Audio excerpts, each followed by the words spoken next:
Welcome to BPSC maker. आज है 22 मार्च 2021 और 22 मार्च 2021 से बिहार करंट अफेयर्स और साथ ही राष्ट्रीय तथा अंतर्राष्ट्रीय घटनाओं सहित जितने भी करंट अफेयर्स बनेंगे वो सभी मैं आपको इस वीडियो में बताऊंगा। ये वीडियो आपके लिए बीपीएससी सहित Bihar SSC, Bihar SI, ESI, CDPO, अन्य वैसी परीक्षाएं जो खास करके बिहार में आयोजित होती है सभी परीक्षाओं के दृष्टिकोण से इस श्रृंखला के सभी वीडियो आपके लिए काफी ज्यादा हेल्पफुल है। सभी वीडियो को देखिए, यहाँ पे मैंने प्लेलिस्ट में सभी वीडियो को अरेंज किया है। चैनल पे जाइए और इसका पीडीएफ के लिए हमारे टेलीग्राम ग्रुप को ज्वाइन कीजिए, जहां से आप इसका पीडीएफ प्राप्त कर सकते हैं। ठीक है, तो पिछले वीडियो में जो मैंने आपसे प्रश्न पूछा था कि हाल ही में राष्ट्रीय अपराध रिकॉर्ड ब्यूरो के आंकड़े के मुताबिक अपराध के मामले में बिहार का कौन सा स्थान है।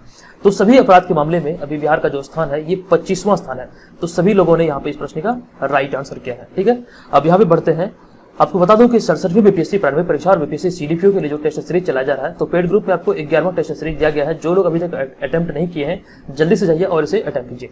अब यहाँ पे पहले प्रश्न को देखेंगे और एक एक करके सभी प्रश्नों को यहाँ पे मैं बताऊंगा और इनसे रिलेटेड जो भी महत्वपूर्ण इन्फॉर्मेशन होगी वो भी मैं आपके साथ शेयर करूंगा। ठीक है, तो पहला प्रश्न है कि हाल ही में इंडियन ऑयल ने बिहार के किस जिले में वर्ण वार्ड बनाने का निर्णय लिया है। इंडियन ऑयल ने बिहार के किस जिले में वर्ण वार्ड बनाने का निर्णय लिया है।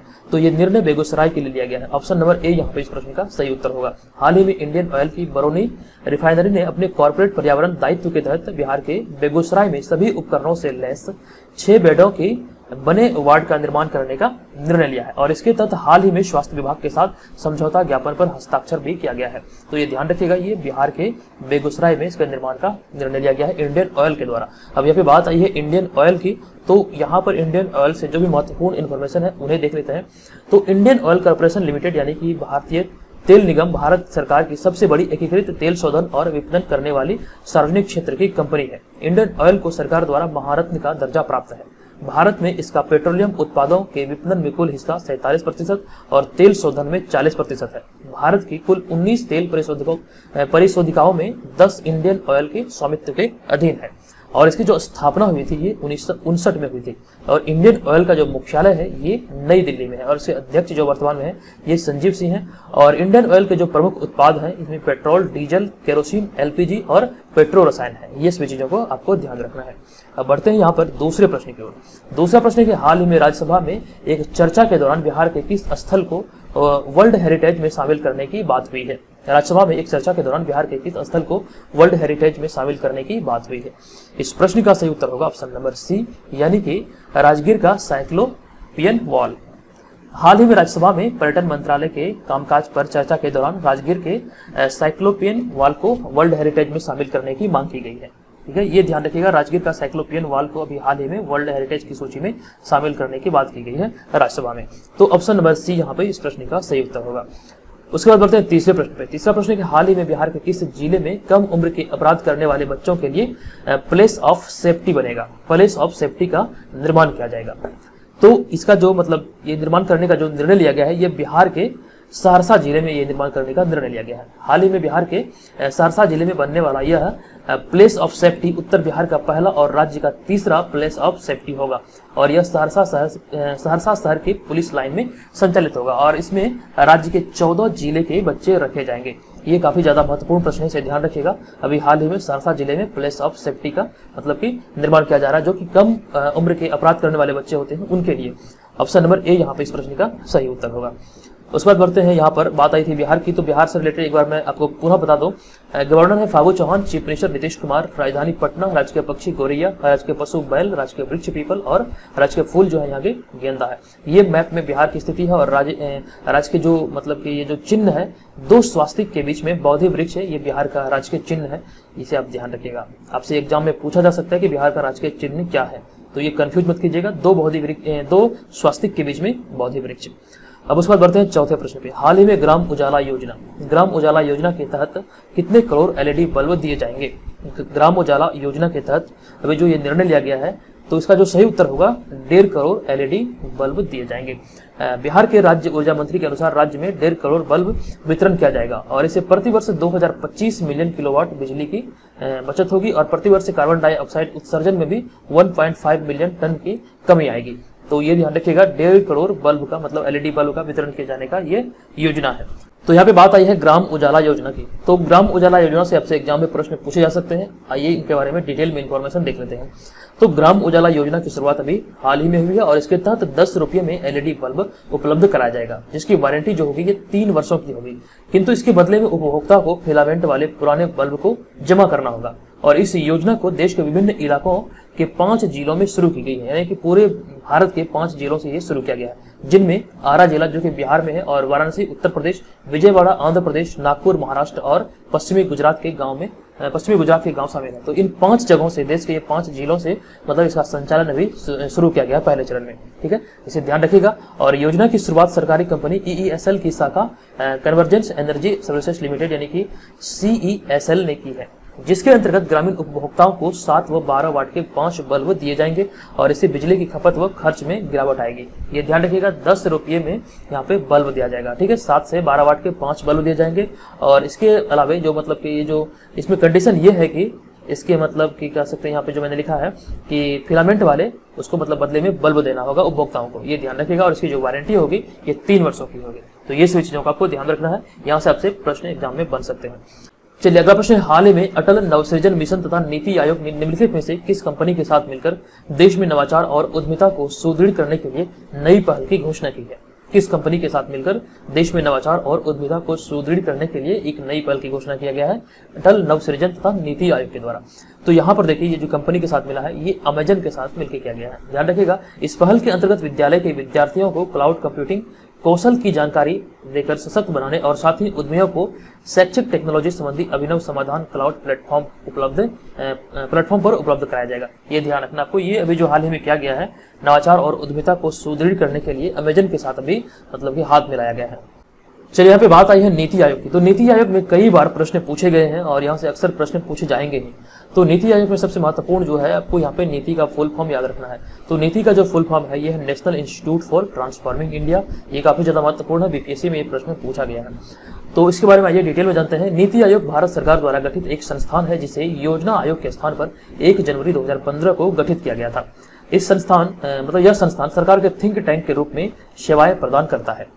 योजना आयोग और नीति आयोग में मूलभूत अंतर है कि इससे केंद्र से राज्यों की तरफ चलने वाले एक पक्षीय नीतिगत क्रम को एक महत्वपूर्ण विकासवादी परिवर्तन के रूप में राज्यों की वास्तविक और सतत भागीदारी से बदल दिया जाता है। ये आप ध्यान रखिएगा। इसमें मूल अंतर यह है कि मतलब इसके अंतर्गत इसमें केंद्र से राज्यों की ओर जो चलने वाले जो एक पक्षीय नीतिगत क्रम होते हैं उनमें महत्वपूर्ण विकासवादी परिवर्तन के रूप में राज्यों की वास्तविक और सतत भागीदारी से बदल दिया जाता है। ये ध्यान रखिएगा। और अभी वर्तमान में नीति आयोग के जो मुख्य कार्यकारी अधिकारी यानी कि CEO हैं ये अमिताभ कांत है और इसका जो गठन हुआ है 1 जनवरी 2015 को हुआ है। यहाँ पे मैंने आपको बता दिया ऊपर। और इसका मुख्यालय है नई दिल्ली में और इसके जो अध्यक्ष हैं वर्तमान में ये नरेंद्र मोदी है। जिस प्रकार योजना आयोग में प्रधानमंत्री इसके अध्यक्ष होते थे उसी प्रकार नीति आयोग में भी है। तो ये आपको ध्यान रखना है। ठीक है, यहाँ पे नीति आयोग से संबंधित इतनी सारी महत्वपूर्ण इंफॉर्मेशन आपसे एग्जाम में पूछी जा सकती है। अगला प्रश्न है कि हाल ही में निम्नलिखित में से किस राज्य ने सार्वजनिक संपत्ति की क्षतिपूर्ति से संबंधित विधेयक पारित किया है? हाल ही में किस राज्य सरकार ने सार्वजनिक संपत्ति की क्षतिपूर्ति से संबंधित विधेयक पारित किया है? तो सही उत्तर होगा इस प्रश्न का ऑप्शन नंबर सी, हरियाणा सरकार के द्वारा भी ये विधेयक पारित किया गया। हाल ही में हरियाणा द्वारा विधानसभा में सार्वजनिक संपत्ति को नुकसान पहुंचाने वाले हिंसक प्रदर्शनकारियों से क्षतिपूर्ति की वसूली के लिए disturbance to public order bill 2021 पारित किया है। इस बिल का नाम याद रखिएगा, disturbance to public order bill 2021 ये पारित किया गया है हरियाणा सरकार के द्वारा। तो यहाँ पे बात आई है हरियाणा की। तो हरियाणा से संबंधित जो भी महत्वपूर्ण इन्फॉर्मेशन है देख लेते हैं। ये मैप में हरियाणा की स्थिति है। हरियाणा उत्तर भारत का एक राज्य है और इसकी सीमाएं उत्तर में पंजाब और हिमाचल प्रदेश, दक्षिण और पश्चिम में राजस्थान से जुड़ी हुई है। प्राचीन काल में यह राज्य वैदिक सभ्यता और सिंधु घाटी सभ्यता का मुख्य निवास स्थान रहा था और यह भारत के अमीर राज्यों में से एक है और प्रति व्यक्ति आय के आधार पर यह देश का दूसरा सबसे धनी राज्य है। यह ध्यान रखिएगा। और इसके अतिरिक्त भारत में सबसे अधिक ग्रामीण करोड़पति भी इसी राज्य में है, यानी कि भारत में सबसे अधिक ग्रामीण करोड़पति हरियाणा में है। ये ध्यान रखिएगा। और राजधानी जो इसकी है ये चंडीगढ़ है और हरियाणा का गठन हुआ था 1 नवंबर 1966 को और हरियाणा का सबसे बड़ा शहर है फरीदाबाद और हरियाणा का जो क्षेत्रफल है ये है 44,212 वर्ग किलोमीटर और हरियाणा में 22 जिले हैं। राज्यपाल अभी वर्तमान में है सत्यदेव नारायण आर्य और मुख्यमंत्री है मनोहर लाल खट्टर। तो इतनी सारी महत्वपूर्ण इन्फॉर्मेशन आपको हरियाणा से याद रखना है, ये आपसे एग्जाम में पूछे जा सकते हैं।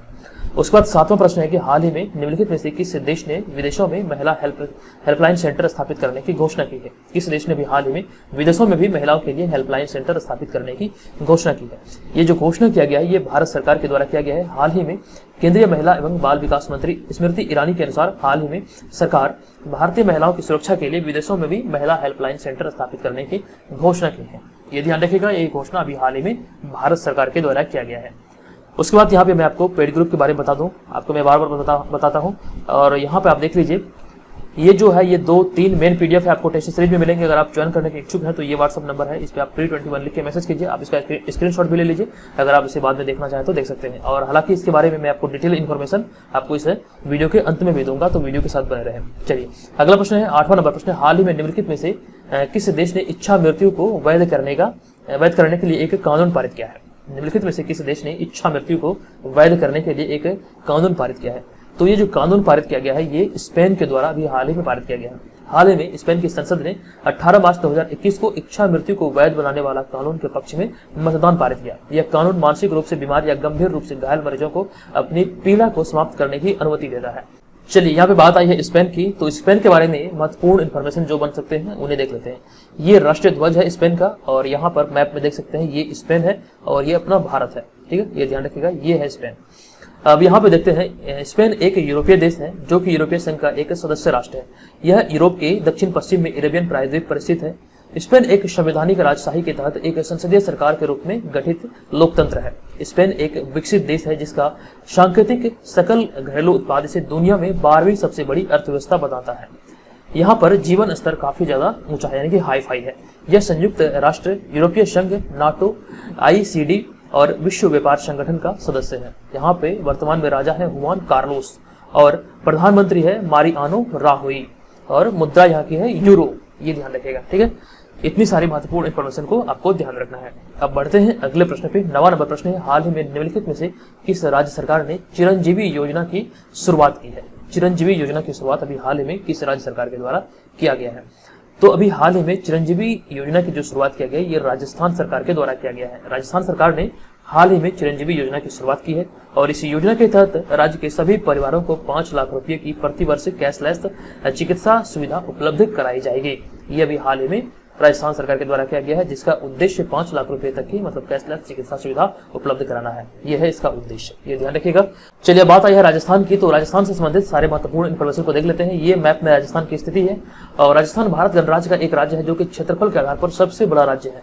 भारत में क्षेत्रफल के आधार पर सबसे बड़ा राज्य राजस्थान है, ये ध्यान रखिएगा। और इस राज्य की अंतर्राष्ट्रीय सीमा पाकिस्तान के साथ लगती है, और साथ ही यह देश के अन्य 5 राज्यों से भी अपनी सीमा साझा करती है। इसके मतलब दक्षिण पश्चिम में गुजरात, दक्षिण पूर्व में मध्य प्रदेश, उत्तर में पंजाब, उत्तर पूर्व में उत्तर प्रदेश और हरियाणा है, ये ध्यान रखिएगा।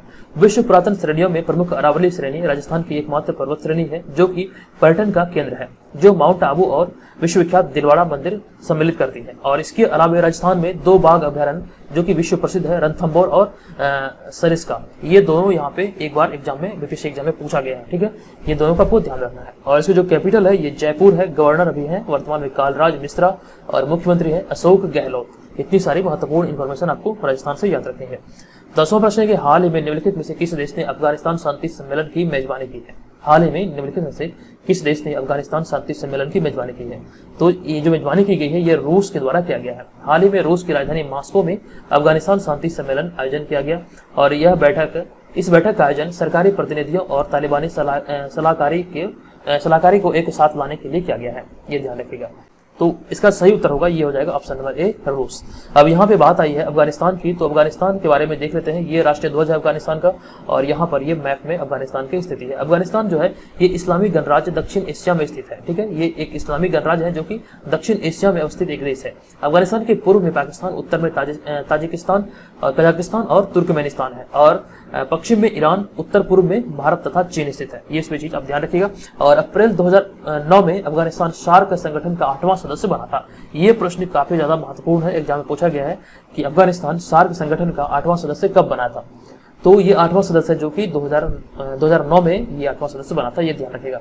और अफगानिस्तान की जो राजधानी है ये काबुल है, और काबुल ही सबसे बड़ा नगर है यहाँ पे अफगानिस्तान का। और राजभाषा जो अफगानिस्तान की है फारसी और पश्तो। राष्ट्रपति हैं अशरफ गनी अहमद जई। अब प्रधानमंत्री अभी वर्तमान में अब्दुल्ला और यहाँ की जो मुद्रा है ये है अफगानी, तो ये ध्यान रखिएगा। अब उसके बाद 11वां नंबर प्रश्न है कि हाल ही में मूडीज ने 2021 में भारतीय अर्थव्यवस्था में कितने प्रतिशत की वृद्धि का अनुमान लगाया है।